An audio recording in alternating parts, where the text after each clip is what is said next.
Hayigsoon, maayong adlaw or maayong gabi.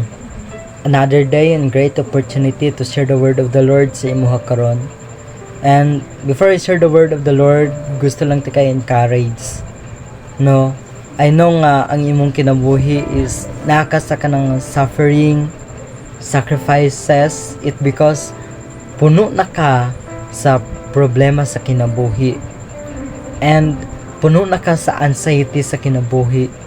Puno na ka sa depression sa kinabuhi. But I am here nga gusto ti ka encourage, and kini nga encouragement free lang ni siya.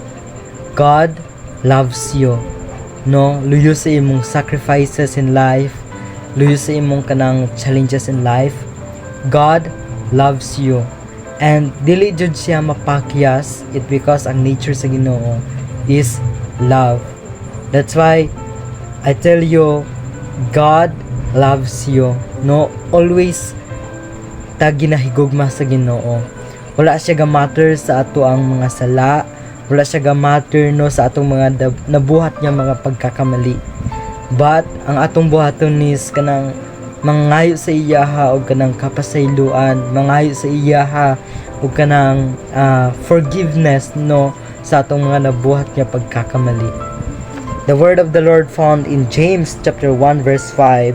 Ana siya, apan kung diha kaninyo may nakulangan og kaalam, papangayua siya sa Dios ug dili gid siya mapakyas kay ang Dios mahinatagon ug maluluyon man sa tanan.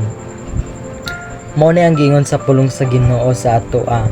Ana siya, kung naa sa atoa no ang kulang sa kaalam, we ask God, mga ta sa Ginoo, that because ang Ginoo no maluluyon, mahinatagon siya sa tanan.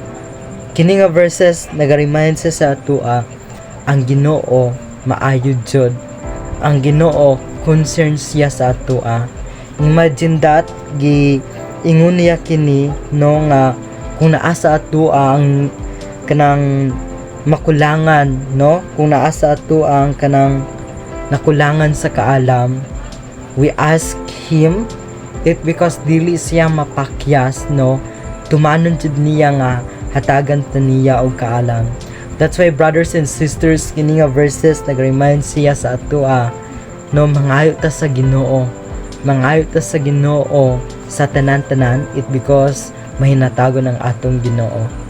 Brothers and sisters, I remind you nga ang Ginoo ginahigugmatan niya.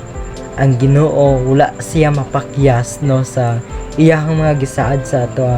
That's why if your life right now naa ka sa situation nga nagasuffer ka, basaha ang kini nga scriptures sa James chapter 1 verse 5 no.